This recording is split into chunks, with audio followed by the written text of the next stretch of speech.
Aujourd'hui, j'aimerais te parler des symptômes physiques, des douleurs reliées à l'éveil spirituel, à l'ascension en fréquence énergétique, en vibration. C'est quelque chose de très, très réel que je vis moi-même depuis plusieurs années et que plusieurs personnes dans mon entourage vivent également. Ces symptômes peuvent aller de simples tensions musculaires, par exemple, dans le cou, des tensions au niveau des tempes, des maux de tête qui peuvent apparaître, venir et disparaître, des tensions dans le ventre, des problèmes digestifs, des symptômes qui ressemblent des fois à un rhume, à une grippe, mais qui viennent et qui passent sans nécessairement avoir été exposés à des personnes qui avaient contracté ce genre de virus. Ça peut être également des symptômes reliés à une pression au niveau de la poitrine, des pressions au niveau du ventre. Ça peut être de l'insomnie, ça peut être de la difficulté à se concentrer, ça peut être une sensation de picotement, de brûlure au niveau de la peau. Donc, plusieurs manifestations qui ressemblent à des maladies chroniques inflammatoires. Et ceci étant dit, si vous avez ce genre de symptômes et vous êtes inquiète, consultez un professionnel de la santé, allez voir votre médecin. Si vous êtes inquiet de c'est quoi ces différents symptômes, parce que tous ces symptômes peuvent aussi être liés à des vraies maladies, des vrais problèmes chroniques, mais peuvent être aussi reliés à des symptômes d'ascension, d'élévation en vibration, surtout si vous êtes sur votre chemin de développement, sur un chemin de libération de vieux croyances, de vieux schémas limitants, mentaux, émotionnels, si vous faites du travail pour vous libérer d'anciens traumas, de traumas intergénérationnels, c'est des symptômes qui peuvent subvenir. C'est des symptômes qui peuvent émerger durant ce travail parce que dès qu'on libère, on doit décristalliser cette énergie qui est cristallisée à certains endroits dans notre corps au niveau cellulaire. En médecine chinoise, on parle beaucoup de comment l'énergie émotionnelle va affecter certains organes. Donc, quand on va libérer cette cristallisation, souvent, on va avoir des symptômes physiques qui vont se manifester. Plusieurs fois, quand j'ai fait des libérations d'énergie traumatique, j'ai eu des symptômes pulmonaires. Donc, mes poumons sont venus engorger, j'ai pu avoir mal à la gorge aussi, j'ai pu avoir des maux de tête qui ont perduré pendant quelques jours, donc qui sont venus et sont partis par la suite, et ça coïncidait exactement avec du travail de libération que je venais de faire au niveau émotionnel et au niveau psychologique. Donc, ces symptômes sont réels, et si vous êtes des hypersensibles ou des gens sensibles, vous allez les sentir encore plus et vous sentez probablement également beaucoup de tension ou beaucoup d'inconfort qui vient et qui part tout dépendamment de où vous êtes, des gens qui vous entourent, de comment vous vous alimentez.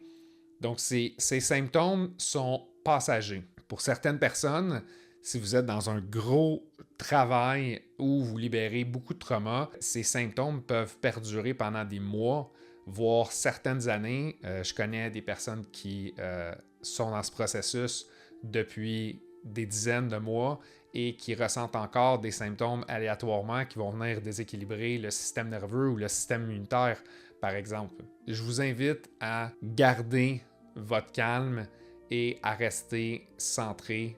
Je sais que c'est vraiment, vraiment pas facile pour avoir vécu des douleurs qui étaient tellement inconfortables que j'avais juste le goût que ça l'arrête, et pour vivre des nuits d'insomnie aussi où mon corps était seulement dans ce mode de libération et où mon système nerveux était activé. Souvent, quand on libère des mémoires traumatiques ou des émotions qui sont cristallisées, c'est nos mécanismes de protection qui s'activent parce que le statu quo vient d'être perturbé, vient d'être dérangé, et c'est une façon dont le système réagit. Donc, si ça vous arrive, respirez, restez calme, prenez soin de votre corps physique, ralentissez, mettez moins de choses dans votre horaire, prenez plus de temps pour vous, soyez bienveillant, bienveillante envers vous-même.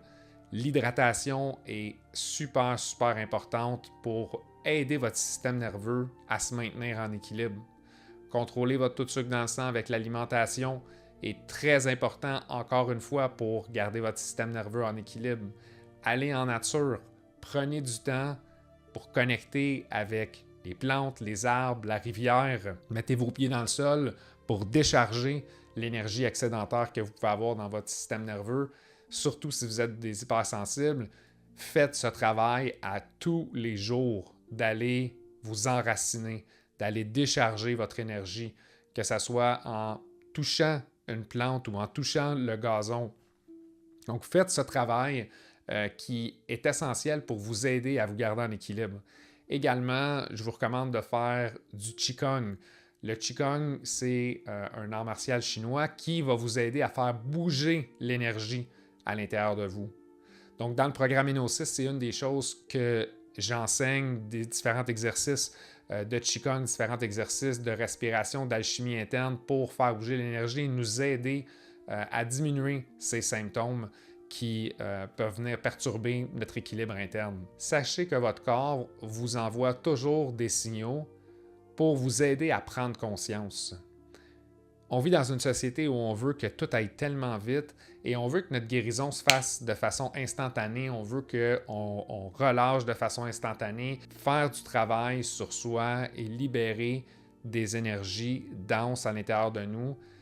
C'est pas comme jouer un match de tennis, c'est pas comme s'entraîner.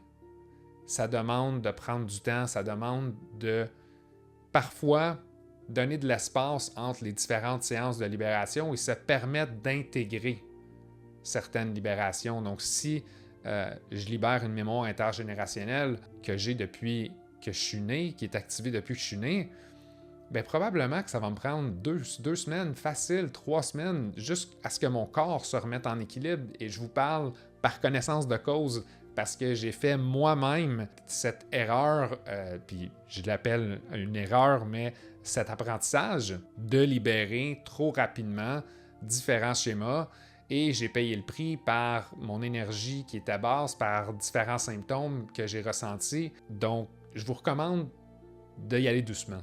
De y aller doucement dans cette libération. On peut tomber dans la performance de vouloir s'éveiller quand, en fait, il n'y a nulle part où aller. Donc, plus vous allez être présent, présente avec vous et honorer ce que votre corps a besoin pour laisser cette énergie, plus vous allez traverser ces moments avec aisance, avec facilité, avec plaisir.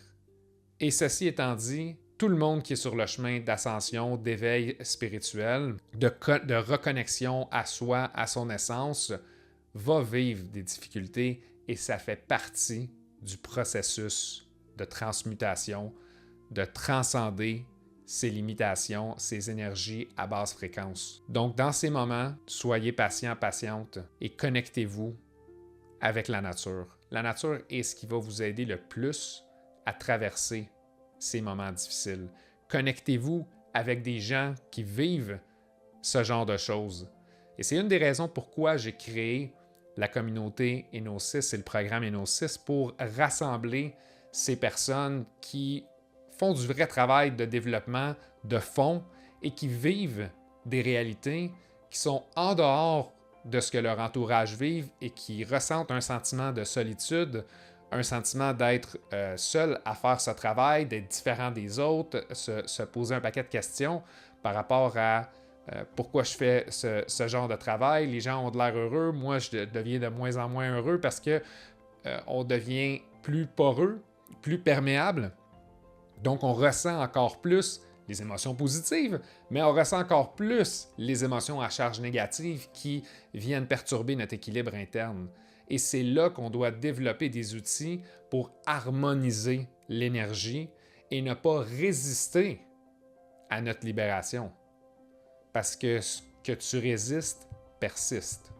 Ce que tu fais face s'efface. Donc, on doit faire face à ce qu'on rencontre, incluant les symptômes physiques qui viennent avec ce genre de libération, qui viennent avec ce travail d'ascension spirituelle. Donc, si vous avez des commentaires, partagez-moi-les dans la vidéo. Si vous avez des questions, ça va me faire plaisir d'y répondre. C'est un sujet qui me passionne et que je vis personnellement à tous les jours. En ce moment, je suis dans une période où je vis plus d'insomnie, où je vis plus de dérèglements au niveau de mon système nerveux.